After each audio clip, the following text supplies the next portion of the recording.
السلام علیکم۔ الحمدللہ الذی وحدہ والصلاة والسلام علی من قال لا نبی بعدہ صلی اللہ تعالی علیہ وسلم۔ فاعوذ باللہ من الشیطان الرجیم، بسم اللہ الرحمن الرحیم۔ محترم ناظرین، آج کے درس قرآن کے لیے سورہ ابراہیم کا آیت نمبر 25 سے آپ کے سامنے انتخاب کیا ہے۔ ابراہیم علیہ السلام کے نام سے ایک سورت ہے، سورہ ابراہیم 13ویں پارے میں۔ اس امت پر ابراہیم علیہ السلام کا بہت بڑا احسان ہے، اور غور کیا جائے تو ہم اور آپ ابراہیم علیہ السلام کی دعا ہیں۔ سورہ بقرہ میں ہے کہ جب ابراہیم علیہ السلام خانہ کعبہ کی تعمیر کر رہے تھے اور اسماعیل علیہ السلام ان کے ساتھ شامل تھے، تو ابراہیم علیہ السلام نے دعا فرمائی، وَإِذْ يَرْفَعُ إِبْرَاهِيمُ الْقَوَاعِدَ مِنَ الْبَيْتِ وَإِسْمَاعِيلُ ربنا تقبل منا انك انت السميع العليم ربنا واجعلنا مسلمين لك ومن ذريتنا امة مسلمة لك وارنا مناسكنا وتب علينا انك انت التواب الرحيم۔ ابراہیم علیہ السلام نے دعا فرمائی کہ اللہ، جیسے میں نے تیرے راہ میں قربانی دی ہے، میری اولاد میں سے ایک ایسی امت پیدا فرما جو تیرے لیے قربانی دے، ایسی امت پیدا فرما۔ وَأَرِنَا مَنَاسِكَنَا وَتُبْ عَلَيْنَا إِنَّكَ أَنْتَ التَّوَّابُ الرَّحِيمُ، ایک ایسی امت پیدا فرما جو تیرے لیے قربانی دینے کے لیے ہمیشہ تیار رہے، قربانی دے۔ جنگ بدر میں جناب نبی کریم صلی اللہ تعالی علیہ وسلم نے جب صحابہ کرام کے سامنے بات رکھی کہ بھائی ہم تو بہت تعداد میں کم ہیں، صرف 313 ہیں، اور ہمارے سامنے دشمنوں کی تعداد ہزاروں ہیں، اب کیا ہوگا؟ تو مقداد ابن اسود رضی اللہ تعالیٰ عنہ کھڑے ہوئے اور ان کا تاریخی جملہ تھا کہ اللہ کے رسول، ہم بنی اسرائیل نہیں ہیں کہ قربانی سے پیچھے ہٹ جائیں گے اور یہ کہہ دیں گے کہ اذهب انت وربک فقاتلا انا ہاہنا قاعدون، کہ موسیٰ تم جاؤ اور تمہارا رب جائے، دونوں جا کے لڑو، ہم تو یہیں بیٹھے رہیں گے۔ ہم وہ امت نہیں ہیں، ہم آپ کے آگے بھی لڑیں گے، ہم آپ کے پیچھے بھی لڑیں گے، ہم آپ کے دائیں بھی لڑیں گے۔ اے نبی، آپ تک دشمن کا ہاتھ اس وقت پہنچے گا جب آپ کے سامنے ہماری لاشیں بچھ جائیں گی۔ تو دعا ہے ہم اور آپ، پوری امت دعا ہے ابراہیم علیہ السلام کی، ابراہیم علیہ السلام کی جو دعا فرمائی، بلکہ جناب نبی کریم صلی اللہ تعالی علیہ وسلم کے بارے میں بھی ابراہیم علیہ السلام نے دعا فرمائی، اور یہیں پہ وہ آیت بھی ہے کہ وَبَعَثْ فِيهِمْ رَسُولًا مِّنْهُمْ وَبَعَثْ فِيهِمْ رَسُولًا مِّنْهُمْ، کہ اللہ اس امت میں ایک ایسا رسول پیدا فرما کہ جو ان کو دین کی تعلیم دے، وَيُعَلِّمُهُمُ الْكِتَابَ وَالْحِكْمَةَ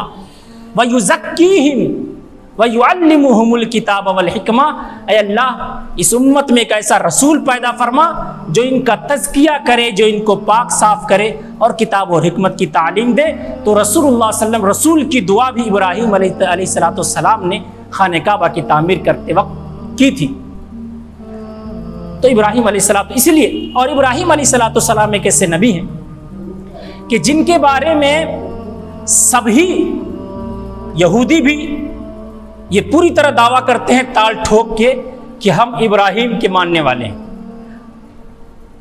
اور عیسائی بھی پورا تال ٹھوک کے دعویٰ کرتے ہیں کہ ہم ابراہیم کی امت میں ہیں، ابراہیم کے ماننے والے ہیں، اور نبی کے زمانے میں بھی اس کا دعویٰ کیا۔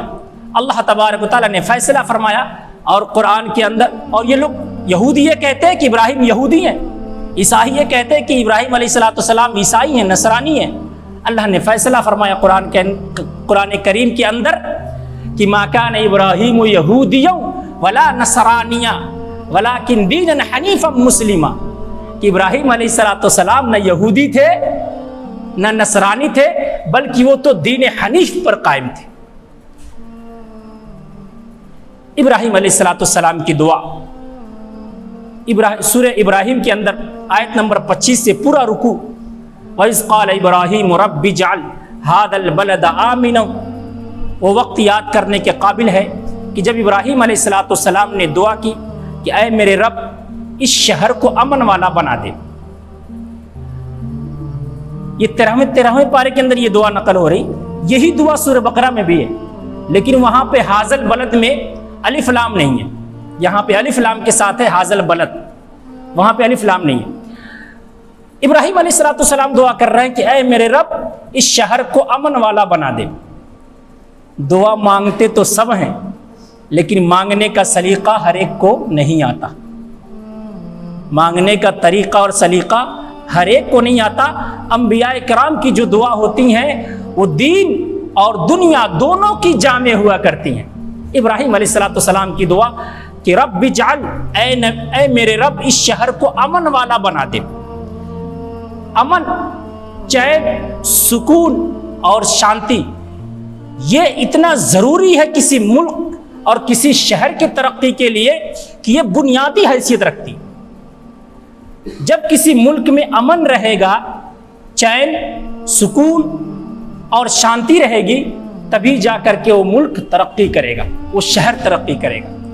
جب ملک جھگڑوں میں بزی ہوگا، آپسی پھوٹ میں لگا ہوگا، ملک کے رہنے والے یا ملک لڑ رہا ہوگا تو خاک ترقی کرے گا وہ ملک۔ اس لیے امن مانگی، تو امن کی دعا مانگی۔ اور اس آج کے زمانے میں وہ چیز تو ہمارے سامنے ظاہر ہے کہ جتنے بھی ترقی یافتہ جو ممالک ہیں، وہ اس لیے کہ ہمارے ملک پر کوئی حملہ نہ کر دے، ہمارے ملک میں امن بنا رہے، اپنے کو مضبوط کرنے کے لیے، ڈیفنس کو مضبوط کرنے کے لیے اپنی آمدنی کا اچھا خاصا بجٹ مختص کرتے ہیں، خاص رکھتے ہیں وہ اپنے فوج کے لیے۔ اور بلکہ آج کل جو خطرناک قسم کے دنیا کو تباہ کرنے والے ارجا والے بم بنائے جا رہے ہیں، پرمانو بم یا جوہری بم، وہ صرف اس لیے ہے کہ ہمارے ملک میں امن رہے، ہمارے ملک کی طرف کوئی آنکھ اٹھا کر نہ دیکھے۔ تو امن مانگ کر ابراہیم علیہ السلام نے بہت بڑی چیز مانگ لی کہ اللہ تبارک و تعالیٰ اس امن کو، اس ملک کو، اس شہر کو امن والا بنا دے۔ اور دوسری چیز اس کے بعد آ رہی ہے، اور آگے فرمایا وَجْنُبْنِي وَبَنِيَّ أَن نَّعْبُدَ الْأَصْنَامَ، کہ اے میرے رب بچائیے مجھے اور میری اولاد کو بتوں کی پرستش سے، بتوں کی پرستش سے ہم کو اور میری اولاد کو بچائیے۔ کیونکہ ابراہیم علیہ السلام یہ دیکھ کے آئے تھے، آپ کے باپ آزر خود ہی بت بنایا کرتے تھے، بیچا کرتے تھے، تو بچپن میں وہ چیز دیکھ کے آئے تھے، جوانی میں وہ چیز دیکھ کے آئے تھے، اس لیے اس سے بچنے کے لیے ابراہیم علیہ السلام نے یہ دعا مانگی کہ اے میرے رب مجھے اور میری اولاد کو بت پرستی سے بچائیے۔ رب انہن اضللن کثیرا من الناس، اے میرے رب انہوں نے بہت سارے مخلوق کو، لوگوں کو ان بتوں نے تباہ اور برباد کیا ہے۔ فمن تبعنی فانہ منی، جو میری اتباع کرے وہ میرا ہے، ومن عصانی فانک غفور الرحیم، اور جو میری نافرمانی کرے تو بخشنے والا ہے اور رحم فرمانے والا ہے۔ فرمایا کہ جو میری اتباع کرے، میرے راہ پر چلے، میرے راستے پر چلے، وہ مجھ میں سے ہے۔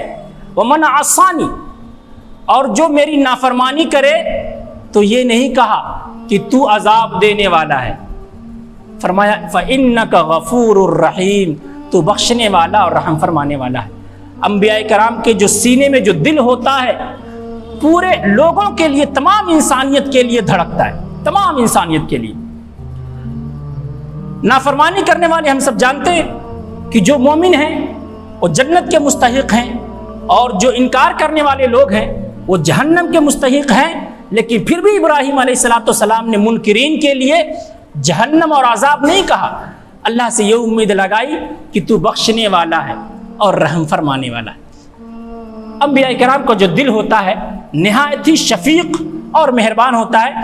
اسی طرح کی دعا عیسیٰ علیہ السلام نے اپنی قوم کے لیے مانگی. ان تعذبهم فانهم عبادك وان تغفر لهم فانك غفور رحیم. کہ اے اللہ اگر تو ان کو عذاب دے گا تو یہ تیرے بندے ہیں، اور اگر تو معاف کر دے گا تو تو بخشنے والا اور رحم کرنے والا ہے. تو یہ دعا مانگی کہ اگر ومن عصانی، جو میری نافرمانی کرے، فإنک غفور الرحیم. آگے والی آیت ربنا انی اسکنت من ذریتی بواد غیر ذی زرع عند بیتک المحرم. اے میرے رب، میں نے اپنی اولاد کو غیر ذی زرع، بے آب و گیاہ، ایسی جگہ جہاں نہ کوئی گھاس، ذی زرع بولتے ہیں، غیر ذی زرع بولتے ہیں ایسی جگہ کو جہاں نہ گھاس ہو، نہ ہریالی ہو، نہ پانی ہو، نہ آبادی ہو، اس کو غیر ذی زرع بولتے ہیں. ربنا، اے میرے رب، میں نے بسایا ہے اپنی اولاد کو غیر ذی زرع جگہ پر، بے آب و گیا، بے پانی، بغیر گھاس، بغیر غذا والی جگہ پر. یہ دعا اس وقت کی ہے کہ کائنات کی تاریخ میں پہلی مرتبہ ایسا ہوا ہے کہ جبریل علیہ السلام انسانی شکل میں آئے ابراہیم علیہ السلام کے پاس. جب ابراہیم علیہ السلام ملک شام میں رہا کرتے تھے، اس وقت ابراہیم علیہ السلام کی عمر 80 سے 82 سال، اور آپ کی ایک بیوی ہیں، بڑی بیوی، ان کی بھی عمر 80 کے آس پاس، اور ایک چھوٹی بیوی ہیں حضرت ہاجرہ علیہ السلام، ان کی عمر اس وقت 22 سے 23 سال، اور ان کے گود میں ایک بچہ جو بڑی منتوں اور دعاؤں سے مانگنے کے بعد رب ہب لی من الصالحین دعا کرنے کے بعد 80 سال کی عمر میں ایک بچہ اور ایک اولاد نصیب ہوئی، اسماعیل علیہ السلام.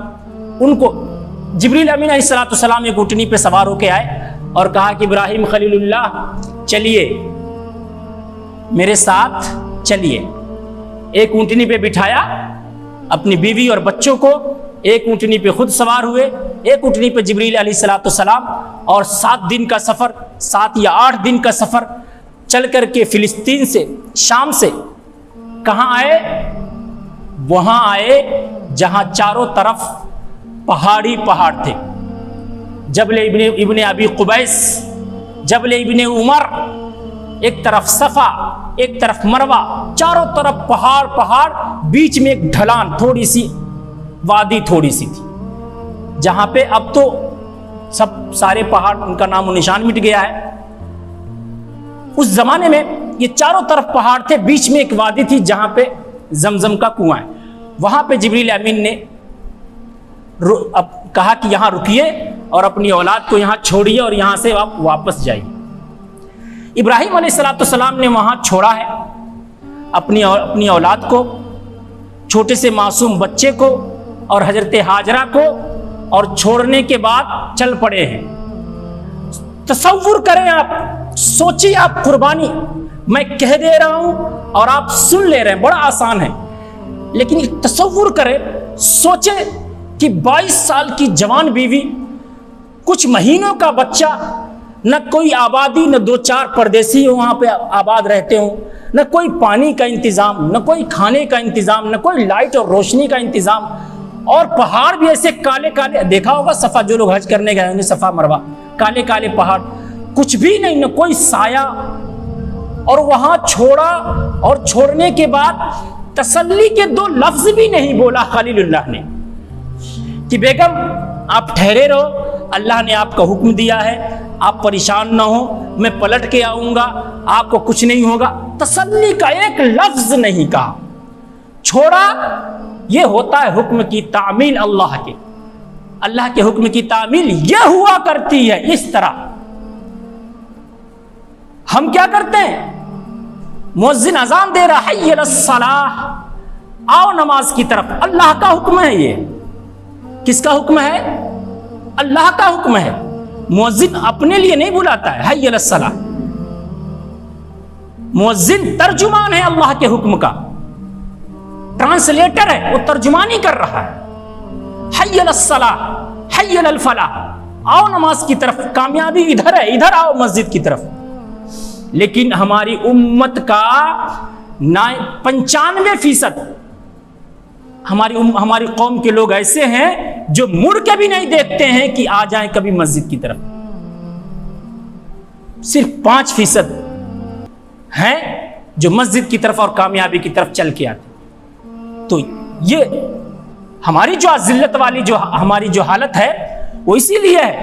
ایسا کبھی نہیں ہو سکتا کہ ہم اللہ کے حکم کو توڑیں, اللہ کی نافرمانی کریں اور اللہ تبارک و تعالی ہمارے سروں پہ تاج رکھ دے.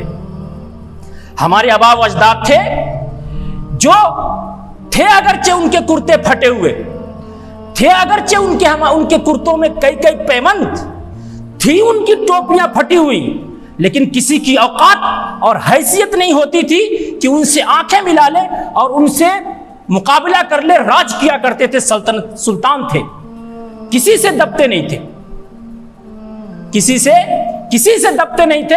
آج ہمارے کپڑے اجلے ہیں, ٹوپیاں ہماری اجلی ہیں, اور ہمارے گھر شاندار ہیں, ہمارا کھان پان سب کچھ شاندار ہے, لیکن ہمارے سینے میں جو دل ہے بغیر ایمان کے بالکل کمزور اور لاچار دل ہے. یہ کب ہوگا ایمان, کب دل مضبوط کب ہوگا؟ جب ایمان مضبوط ہوگا. انبیاء کرام کا ایمان تو سب سے اعلیٰ ہوتا ہے. انبیاء کرام کا جو ایمان ہوتا ہے پوری دنیا میں سب سے اعلیٰ, 1 نمبر پر ان کا ایمان ہوتا ہے. انہیں ہمیشہ اللہ کی وحی کا دیدار ہوا کرتا ہے, اس لیے ان کا ایمان اور بھی اعلیٰ ہوتا ہے. تو ایک لفظ نہیں کہا تسلی کا اور چل پڑے. جب اوجھل ہو گئے اور مڑ کے دیکھا کہ اب بیوی دکھائی نہیں دے رہی, ہاں جاتے ہوئے بھی سارا حضرت حاجرہ دوڑی کہ میرے سرتاج آپ یہ تو بتائیں کہ مجھے کیوں یہاں چھوڑ کے جا رہے ہیں. تب بھی کچھ نہیں کہہ رہے ہیں, وہ پیچھے دوڑ رہی ہیں اور آپ آگے چل رہے ہیں. ہاں آپ جب اور چلی آگے تو صرف ایک حضرت حاجرہ نے صرف یہ کہا کہ کیا آپ کے رب کا یہ حکم ہے. بخاری شریف کے اندر پوری تفصیل سے محمد ابن اسماعیل بخاری نے نقل کیا ہے, کہا کہ صرف اتنا کہا کہ نعم, ہاں, ایک لفظ استعمال کیا, ہاں. تو حضرت حاجرہ کا وہ تاریخی جملہ کہ اذن لا یضیعنا, اگر اللہ کا حکم ہے تو آپ جائیں, اللہ ہمیں ضائع نہیں کرے گا, اللہ ہمیں برباد نہیں کرے گا. جب اس کے بعد پہاڑی سے نیچے اتر گئے, نیچے اترنے کے بعد مڑ کے دیکھا کہ میری بیوی دکھ نہیں رہی.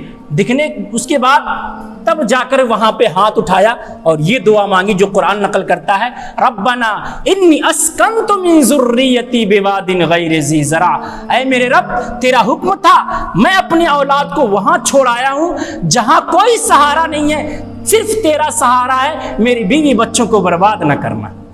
اب دعا مانگی, جب حکم پورا کر دیا تب دعا مانگی. پتا چلا پہلے اللہ کے حکم کو پورا کرو پھر دعا مانگو, اللہ کی بات تو مانو پھر دعا مانگو. پہلے حکم کو پورا کر دیا پھر دعا مانگی کہ میرے رب میں اپنی بیوی بچوں کو چھوڑ آیا ہوں تیرے حکم پر, اب تو میرے بیوی بچوں کو برباد نہ کرنا اور تو ہی ان کا سہارا ہے. یہ دعا تب مانگی, ربنا انی اسکنت من ذریتی بواد غیر ذی زرع عند بیتک المحرم, تیرے محترم اور پاکیزہ گھر کے پاس میں اپنے بچے کو چھوڑ آیا ہوں. ربنا لیقیموا الصلاۃ, اے میرے رب تاکہ میری اولاد جو پیدا ہو اس سے وہ نماز قائم کرے. حضرت حاجرہ علیہ السلام پلٹ کے آئیں, معصوم بچہ پینے کو پانی نہیں, ایڑیاں رگڑتا ہوا حضرت حاجرہ دوڑتے ہیں, کبھی صفا کبھی مروہ, کبھی صفا کبھی مروہ. میری امی کی بہت بڑی قربانی ہے اس امت کے لیے, ہم انہی کی امت میں کبھی صفا کبھی مروہ. اور معصوم اسماعیل علیہ السلام ایڑیاں رگڑ رہے ہیں, اور ایڑیاں رگڑنے کے بعد وہیں سے زمزم کا پانی پھوٹتا ہے جو آج تک جاری وہ ساری ہے, وہیں سے زمزم نکل رہا. سبھی کے پیاس کو اعجاز یہ نہیں ملتا, سبھی کے پیاس کو اعجاز یہ نہیں ملتا, سبھی کے ایڑی سے زمزم نہیں نکلتا ہے. یہ اعجاز ہر ایک کے پیاس کو نہیں ملا کرتی, پیاس تو ہر ایک کو لگتی ہے, لیکن ہر ایک پیاسے کے ایڑی سے زمزم نکل جائے یہ نہیں ہوتا. تو زمزم نکلا حضرت اسماعیل علیہ السلام کی ایڑیوں سے جو آج تک جاری و ساری ہے. آگے فرمایا فَجَعَلَ أَفْئِدَةً مِّنَ النَّاسِ تَهْوِي إِلَيْهِمْ، اور دعا مانگی کہ اے اللہ لوگوں کے دلوں کو میرے بیوی بچوں کی طرف، میرے ہونے والی اولاد کی طرف موڑ دے. وَارْزُقْهُم مِّنَ الثَّمَرَاتِ، اور اے اللہ میرے اس اولاد کو پھلوں سے روزی عطا فرما. لَعَلَّهُمْ يَشْكُرُونَ، شاید یہ لوگ تیرا شکر ادا کریں. پتہ چلا دو چیزیں ہیں جو ضروری ہیں. ابراہیم علیہ السلام نے دو چیزیں بڑی اہم مانگی. ایک چیز امن کی مانگی، چین و سکون جو بہت ضروری ہے اولاد کے لیے اور کسی بھی ملک کسی بھی شہر کے لیے. اور دوسری چیز معاشی چیز، روزی روٹی کا بہت ہونا ضروری ہے.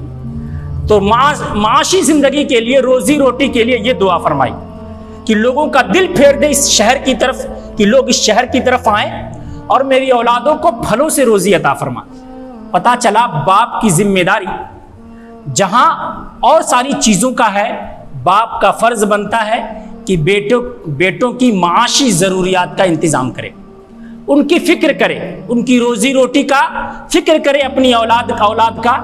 قرآن کی آیت سے پتہ چلتا ہے روزی روٹی کا فکر کرنا بھی باپ کے فرائض میں سے ہے. باپ کے فرائض میں سے ہے بیٹوں کا کیریئر بنانا، بیٹوں کا مستقبل اور فیوچر بنانا باپ کے فرائض میں سے ہے. قسمت اور نصیب کے بھروسے پہ اپنی اولاد کو نہ چھوڑا جائے. اس قوم کی تباہی اور قوم کی بربادی کا ایک ریزن اور ایک وجہ یہ بھی ہے جو اس قوم کو نیچے لے گئی ہے، وہ ہے مفلسی اور غریبی. مفلسی اور غریبی اور مفلسی یہ قوم کو نیچے لے گئی ہے.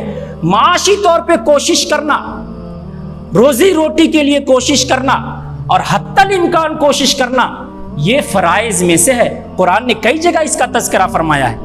سورہ جمعہ کے اندر فرمایا یا ایھا الذین آمنوا اذا نودی للصلاۃ من یوم الجمعہ فاسعوا الی ذکر اللہ وذروا البیع فاذا قضیت الصلاۃ فانتشروا فی الارض وابتغوا من فضل اللہ. جب تم جمعہ کی نماز پڑھ چکو فانتشروا فی الارض، زمین میں پھیل جاؤ، روزی روٹی تلاش کرو. آپ کے تکیے کے نیچے فجر کی نماز کے بعد نوٹوں کی گڈیاں نہیں آنے والی. حتی الامکان کوشش کرو، محنت کرو روزی روٹی کے لیے، تمام صلاحیتیں لگاؤ. تو فرمایا یہ معاشی چیز کے لیے دعا فرمائی ابراہیم علیہ السلام نے.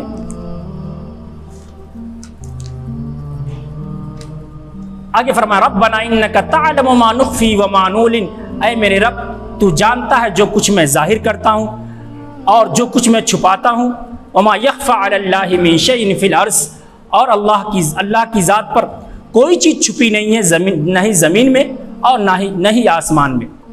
الحمدللہ الذی وہب لی علی الکبر اسماعیل و اسحاق، تمام تعریف ہے اس اللہ کے لیے جس نے مجھے عطا کیا اس بڑھاپے میں اسماعیل علیہ السلام کو اور اسحاق کو. ان ربی لسمیع الدعاء، بے شک میرا رب سننے والا ہے دعا کو. رب اجعلنی مقیم الصلاۃ، اے میرے رب مجھے بنا نماز کا قائم کرنے والا. ومن ذریتی، اور میری اولاد کو بھی نماز کا قائم کرنے والا بنا. ابراہیم کی دعا. پتا چلا ہم تو فجر کی نماز پڑھتے ہیں اور پورا گھر پڑا سوتا ہے، پورا گھر پڑا سوتا رہتا ہے. جس طرح معاشی روزی روٹی کی ذمہ داری ادا کرنا باپ کے فرائض میں سے ہے، ان کی آخرت سنوارنے کی بھی ذمہ داری باپ کے فرائض میں سے. ابراہیم علیہ السلام کی دعا رب اجعلنی مقیم الصلاۃ، اے میرے رب مجھے نماز کا قائم کرنے والا بنا. ومن ذریتی، اور میری اولاد کو بھی نماز کا قائم کرنے والا بنا. اولاد کی فکر کرے آخرت کے مسئلے میں. ربنا وتقبل دعا، اے میرے رب میری دعا کو قبول فرما.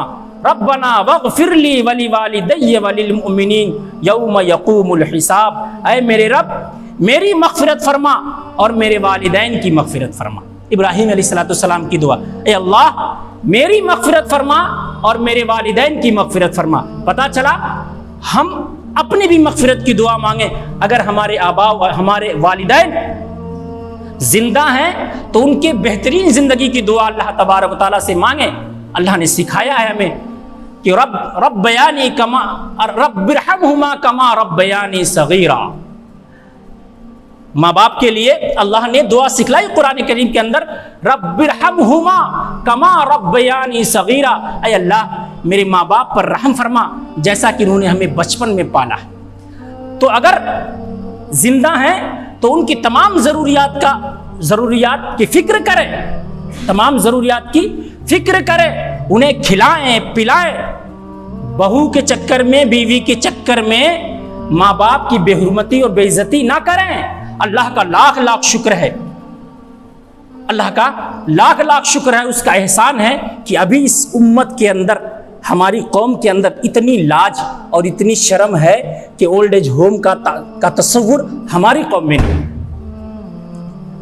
اولڈ ایج ہوم کا تصور ہمارے قوم میں نہیں ہے کہ پتہ چلے ہمارے جو جیسے کہ دوسرے ہمارے شہر، اب ہمارے ہندوستان چونکہ ترقی کر رہا تو یہاں پہ یہ چیز ہو رہا کہ بہو کو اور بیٹے کو کہ ان کی جو پرائیویٹ لائف ہے اس میں کوئی ڈسٹربنگ نہ ہو، بوڑھا کھانستا رہتا ہے، بڑھیا کھانستی رہتی ہے، ان کو اٹھا کے وردھا آشرم میں ڈالا اور ان کا بل جمع کرتے رہو۔ اللہ کا شکر ہے کہ ہماری قوم میں یہ نہیں ہے اور ہونا بھی نہیں چاہیے۔ بہو بیٹوں کا یہ تصور ہے کہ ان کی وجہ سے کہ ہمارے نیند میں خلل ہوتی ہے اور ان کی وجہ سے ہمارے پرائیویٹ لائف میں ڈسٹربنگ ہے۔ نہیں، بلکہ ہمارا یہ تصور ہونا چاہیے کہ ماں باپ نے کا احسان ہے کہ انہوں نے اپنے گھر میں ہمیں رکھا ہے۔ تو یہ دعا مانگی کہ اللہ میرے والدین کی مغفرت فرما، وللمؤمنین، اور آگے دعا تمام مومنین کے لیے، وَيَوْمَ يَقُومُ الْحِسَابِ، اور اس دن جس دن تو حساب قائم کرے گا اس دن ہم پر رحم فرما اور تمام مومنین پر رحم فرما جس دن تو حساب قائم کرنے والا ہے۔ یہ دعا جو ہم نے، یہ پوری دعا ہے سورہ ابراہیم کے اندر آیت نمبر 25 سے لے کے یہاں تک جو ابراہیم علیہ السلام نے دعا مانگی ہے، اس کے اندر بہت ساری نصیحتیں اس قوم کے لیے، اس امت کے لیے۔ دعا ہے کہ اللہ تبارک و تعالی ہمیں سمجھ کی اور اس پر عمل کرنے کی توفیق عطا فرمائیں، اور دعا ہے کہ جو کچھ اگر قرآن کے درس میں کوئی اگر غلطی ہو گئی ہے اللہ تبارک و تعالی اسے معاف فرمائے اور تمام مومنین کی مغفرت فرمائے۔ آمین۔ وآخر الدعوانا الحمدللہ رب العالمین۔